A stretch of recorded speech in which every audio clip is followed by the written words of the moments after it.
Welcome to my new mini-series. We're going to break down 3 different underrated GOAT format decks. First, we'll look at a paper list. Then, we're going to dive into card choices and specific reasons why. And finally, we're going to review some gameplay. Welcome to episode 3, the final episode in this mini-series where we're talking about underrated GOAT format decks. Today, I have Panda Burn, which is my current favorite deck for the format. If I'm going to a tournament, I'm bringing this deck. I know what you're thinking, right? This isn't really an underrated deck per se. And the reason I want to explore this specific version that I have in front of you guys is because about one card, it's card on top, Chain Energy. So we're going to talk a little bit more about that when we get into the card by card. But first, let's go through the profile. So of course, we're talking about 3 Chain Energy. That's our main guy, right? We'll get into our monsters. That's the card we want to think about though while we're constructing this deck. That's the card I want to keep in mind, right? So we have our triple Panda, triple Rat, and then our Rat targets would be our Exiled Force and our Lily. And then an alternative burn card that we're playing that, you know, I have mixed feelings about, but I'm still trying it. The Reflect Bounder. So we'll talk more about that later. The rest of the monsters, we have Tribe, Breaker, Jar, and Sanga. Pretty standard lineup for that. For traps, nothing out of the ordinary. Triple Trio, triple Desserts, triple Barrel, and then Ring, Ceasefire, Cylinder, and Mirror Force. Again, I've said it many times, people are cutting the Mirror Force and burn this. It just doesn't make sense. You need the extra defense. Pot, Charity, Snatch, Prem, Space Heavy. Only 2 Trinade in this build. We'll talk about it later, but basically the idea is you don't want to bounce everything all the time. A lot of time you're using Trinade in combination with your Chain Energy to bounce it back on your turn, set everything else, and then burn out for game. So it's a really good combination in that way, but having 3 of it is overkill. I play this deck a ton, and 2 is the right way to go. And to round it out, our 2 stall cards are level limits. So let's check out the card by card now. All right, so let's dive into Panda Burn. This is basically my list that I played at GGP Chicago. It's about the same main deck that I just showed you in paper. This deck's a ton of fun.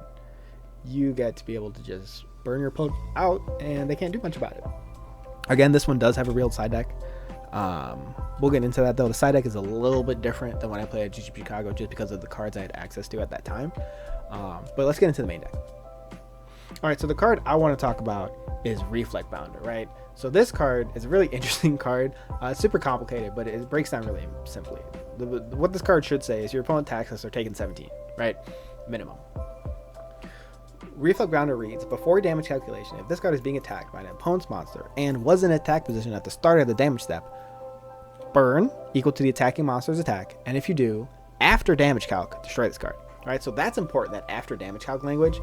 So if you talk about before damage calc language, right? So it starts with the damage step, right? You have all those sub steps. Opponent's monster declares an attack. Let's say they have a Blade Knight. It's 2,000 attack points, right? They have 1 or less cards in it. They have a Blade Knight with 2,000 attack points. Declares attack on Reflect Bounder. Reflect Bounder is going to do one thing. It's going to cause the Blade Knight, or it's going to cause your opponent to take damage equal to the Blade Knight's attack. So they're taking 2k. Then you'll perform damage calc. Reflect Bounder will compare to the Blade Knight, and you'll take 300 points of damage.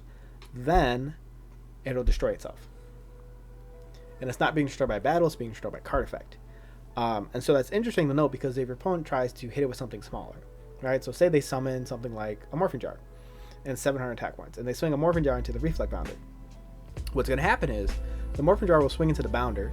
The Bounder will burn for 700 to your opponent. Then you'll perform the next sub-step, the damage step, which is damage calc, and you'll compare the 2 values, and your opponent will then take another 1,000 from, you know, the damage calculation, right? So that's 1,700 minimum total, and then the Reflect Bounder will destroy itself. So the downside is Reflect Bounder is always destroying itself if it's getting attacked. The upside is you're doing minimum 1,700 points of damage with this card, right? And that's not including when it's swinging on its own. So I think it's a really underutilized and underrated card. I really want to test this card more and more. I only got a chance to play it at 1 premier event. But other than that, I think this card definitely deserves more testing and more playing with. So for sure, try this card out, especially in your burn decks. But the real reason why we're here is for the Chain Energy, right? So Chain Energy, I've seen a huge decline in play from Panda Burn lists. A lot of them are jumping to koalas, they're playing nightmare wheels, they're playing a more stall heavy variant. Even the whole stall burn strategy, that was a huge deck I saw come out from, was that a GFC or was that a Format Library Championship? It was either one of those big online events. I don't play in the online events. I can't stand it. I can't play in the online space. But one of those big online events had a stall burn deck that like took the meta by storm. It did really well in that event. So those are all playing a bunch of purple cards though. I think one of the biggest weaknesses is you get dropped a Just No Royal Decree on you and you don't know how to play around that. Your burn deck is kind of dead. That's where Chain Energy comes in. And we're going to see it in, we're not playing a live duel this time, this episode. So this last episode, we're actually going to go over gameplay. You'll see how much work Chain Energy just puts in.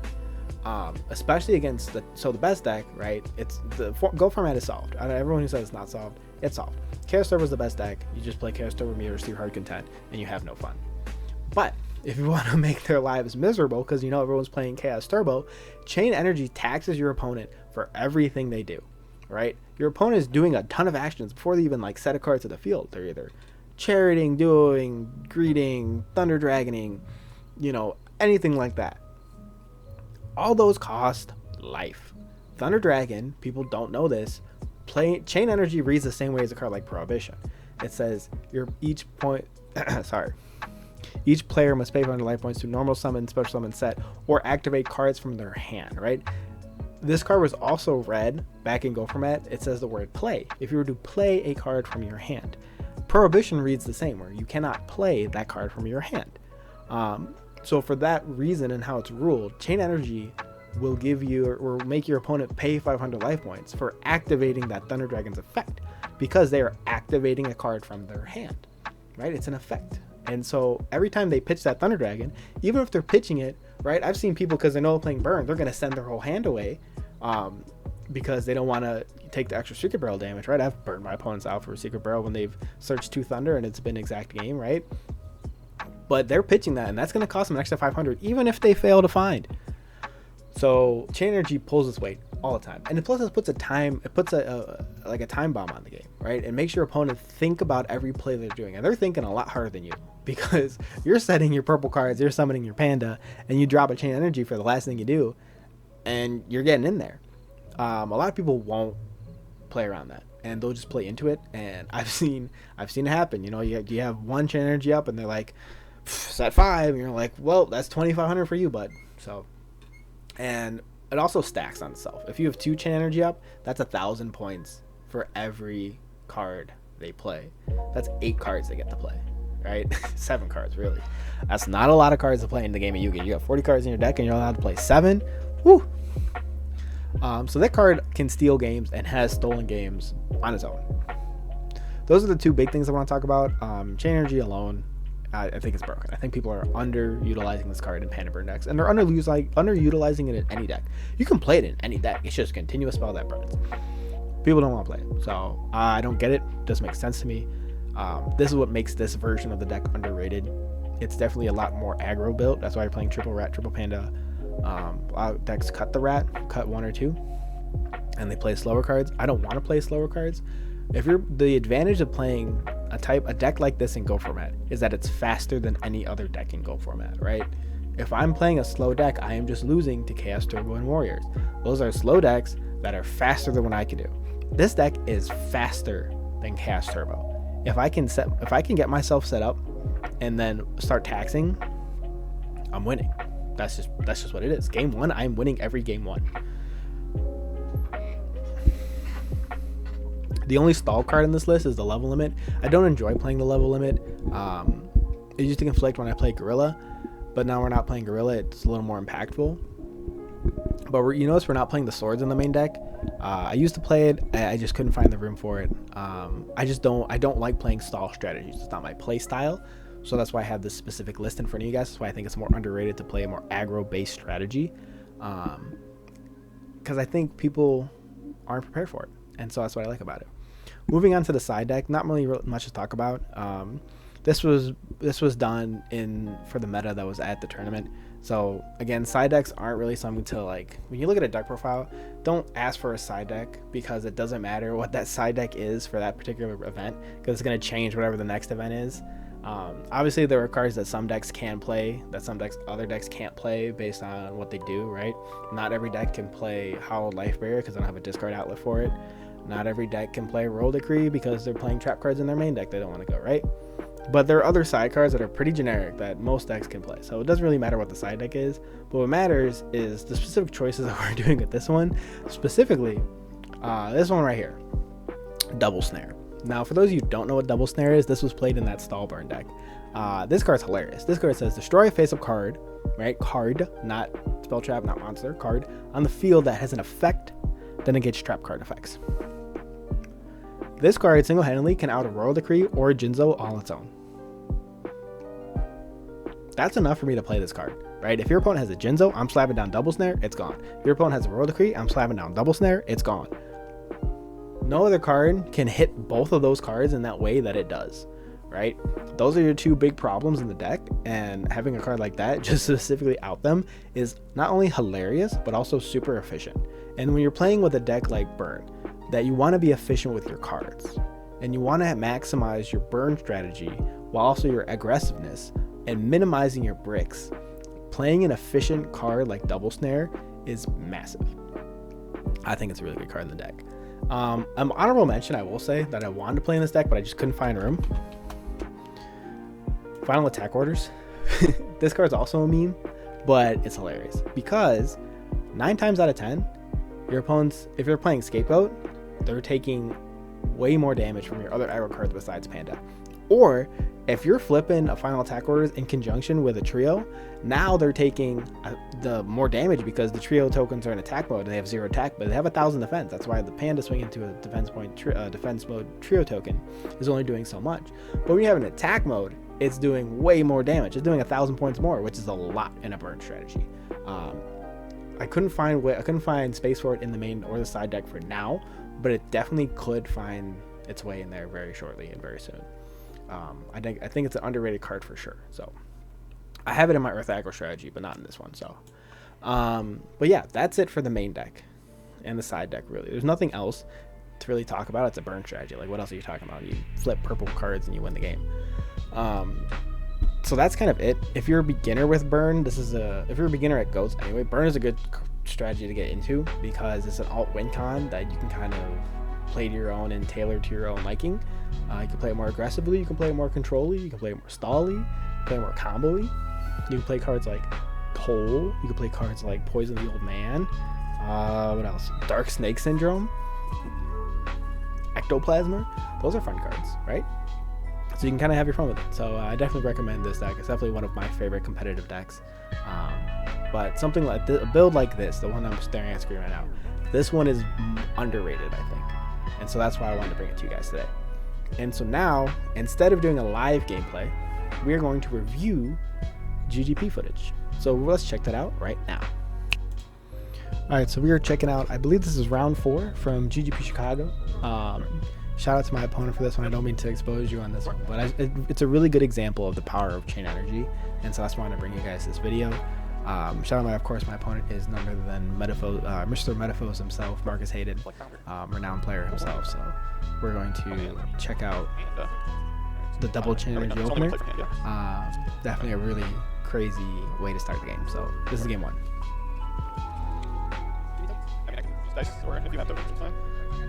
So obviously I opened broken, being able to have a trio, a Panda, and chain energy, let alone 2 of them. But this is forcing my opponent to think about their plays, right? Because they know I have a Panda that's threatening a ton of damage, and they decide to use an upstart, right? And so it's giving me 1,000 and making them lose 500, right? And every life point matters in a burn matchup. So playing an upstart, I guess his hand must have not been that great because you need to see other options. And you can see he's like hesitating. He's thinking about every card you play when you play a burn strat. So you've taken 1,000 just for doing his own plays, and he's taken another 2,000 from a Just Desserts, and he's about to take more damage just from swinging, right? And it's literally just chain energy that's putting in the work. So he's only got 1 more card to play. Yep, and scoops it up. So the power of double chain energy just kind of ends the game immediately, especially in a burn deck, right? That in conjunction with your burn cards.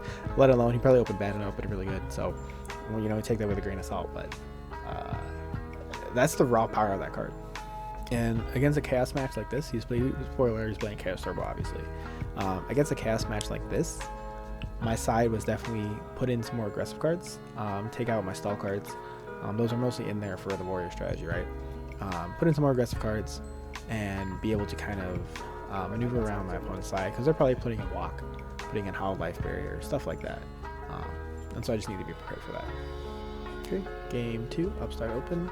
I don't actually remember what happens game 2, but I just wanted to show game 1 with that Chain Energy opener, which Pyro does. I believe Chain Energy comes up all games. I can't remember if it's 2 games or 3 games, but it definitely comes up. And so, yep, there it is again.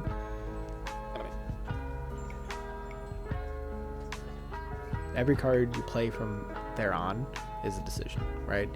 Is it worth 500 life points, right? It's imagining at the front of every, yep. So MSC is always a bait card, or it's a card definitely that baits MSC a lot, but it's like, imagine putting at the front of every single Yu-Gi-Oh card, pay 500 life points. I don't know, Chain Energy is a really good card for that, so. But you see, and it's really important in the strategy where you play purple cards, because purple cards need to stay on the field, and if you space something in end phase, it's not staying on the field. And so having a Chain Energy as a magnet is really good to protect those purple cards, so it acts in that way too. So getting back to space here is really bad for me, because now it's something else I have to play around, right? He gets 2 spaces, which is really good. Go ahead. Kept the space in hand. You kind of great.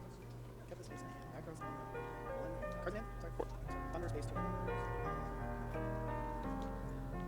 Interesting. 4. 3. Card red. That's fine. Okay, 8, 66. So you're 75. Right. Sure. Card in hand. Yep, Chain Energy, we see it again. And so I was just playing into the Mirror Force. I was like, he doesn't have it, right? That's what you got to do when you play an aggro strategy, is like, you don't have it. Ring is another card. Personally, when I play Chaos Turbo, I'd side out Ring and Duo versus Burn matches up, because those cards, those life points matter. And I've never thought of Ring being worth it in any of those matchups, so. Snatch Steal is a bit risky in this scenario because we're giving him 1,000 back. But it's just more life to play with Chain Energy, because essentially, I believe this turn he uses it up. So like he gets 1,000 and then he gets to play 2 cards. So, yep, gets his Thunder Dragon back. That was 1,000, and then, or that was 500, and then probably sets another card here. Yep, and then that's 1,000 back. So 1,000 gain, 1,000 back. So it's just got a free turn from Chain Energy. But that's the power of Chain Energy, right? You give your opponent 1,000 life points with Snatch Steal, and then that's like, it's like their savings for the day. Yep. Yep. 47. And now we're in, I believe he has 3 or 4 cards in his hand, and I have nothing. And so we're in a simplified game state. And going from this, Chain Energy puts in so much work in a simplified game state, because now your opponent can't do anything unless it's going to win them the game. So T setting here, I don't know if it was the best option, but we'll find out what that, we know what that back row is, because he does activate it towards the end of the game, but it matters because it's been sitting there, and it's sitting there, and because it's sitting there, it's not a threat to me. Go ahead.